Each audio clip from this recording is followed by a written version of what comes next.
Nia Vardalos is a writer, director, producer, champion equestrian. I kind of just made that part up. Nia, welcome. Hi, Nia.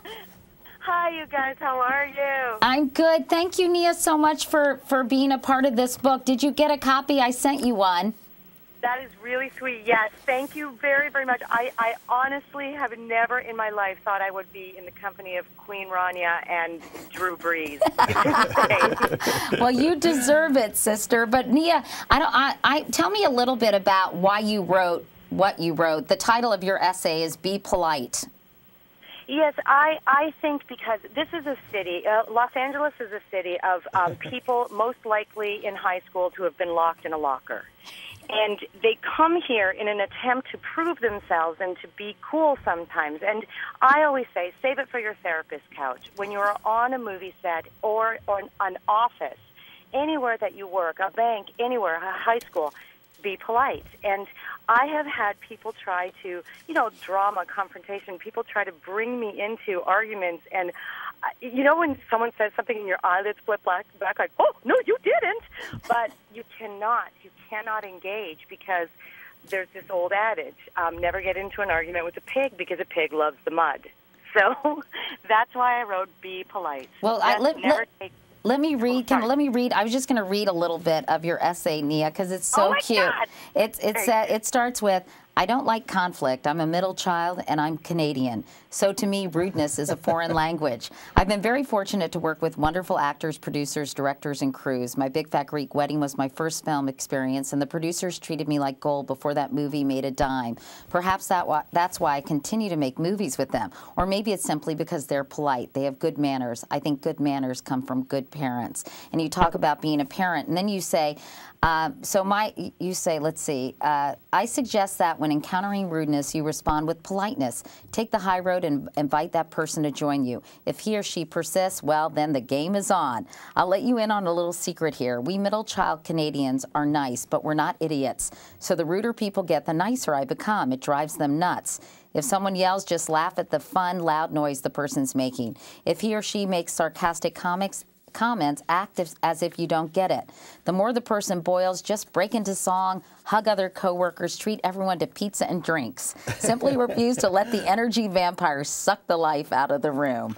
So I think you're right about being polite because, it is sort of a lost art, don't you think, in this day and age? And I think you do get much more with honey than you do with vinegar. Is that the expression? I think so. Or sugar? It really is.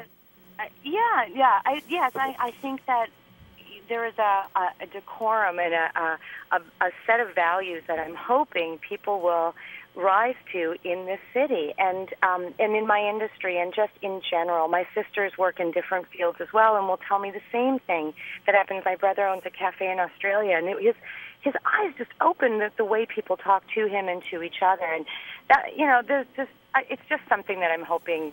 I'm hoping for politeness. What I love about your book, Katie, is it's filled with optimism. It is about rising above challenges, and I think it's very inspiring for people to read about other people's stories. Oh, that's so nice to hear, Nia. I sort of, when I wrote it, the editor at Random House, who's a friend of mine, Susan Mercandetti, wondered to me, maybe it's not edgy enough. And I said, I'm just not a super edgy person, and if I make it edgy, it's not really a reflection of me. And I sort of think, God, there's enough edginess in the world. There's enough snarkiness. There's enough meanness and mean-spiritedness. And it's sort of nice to read something that just reminds us of positive values that really kind of are continuous and I think, in my opinion, save the day for most of us. So I wondered if it was overly earnest and positive, but I figured, that's okay because I think so am I. Thank you. I agree. I was just going to say that. I think it's a perfect reflection of you. First of all, you are edgy. Everyone knows about that lower back tattoo you have. You mean the tramp stamp? You have a tramp stamp. Yeah. Don't tell Nia. That was our little secret.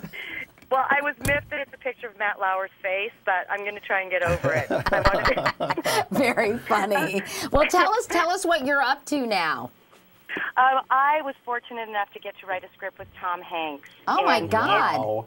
I know, it sounds like I'm making it up. We worked on it for over 5 years. He directed it and stars with Julia Roberts, and it comes out July 1st. Oh, my and God. I know. It's called Larry Crown, and it's again, a very optimistic movie. It is about a man who loses his job, just like a lot of people in America, and at 50 has to reinvent himself. I've heard about this movie, Nia. I had no idea you were involved. I'm really dying to see this movie, first of all, because of Tom Hanks. And doesn't he become a Walmart manager after losing his job? Is that right? He starts there. He starts there at U-Mart, and we made it up so we don't get sued. Yeah, smart. Oh, so he started at Walmart or U-Mart, and then he gets fired. Yes. And it actually is a very uplifting movie. It is about hope and about what's happening in this country, and that you're not alone, basically. And he had the idea 5, 6, 7 years ago, before this country was in the shape that it's in. So I think if he's friends with Obama, he actually started this economic crisis so that the movie would be successful. Nia, you crack me up. All right, well, listen, thank you so much for calling in. I can't wait to see the movie, and I hope I get to see you the next time you're in New York so I can slap you around and be rude. Yes, please. We'll both be edgy together. Okay, let's go get those tramp stamps. That's what we're going to do. We're going to hip up our image. And multiple piercings. I am giving your book as a graduation gift to my nephew. It's a perfect gift. He's graduating from high school, and it's such a great book, and I'm so proud of you, and thank you for including me. Oh, thanks, Nia. Thank you for calling in. Okay, take care. Okay, bye, guys. Talk to you soon. Bye.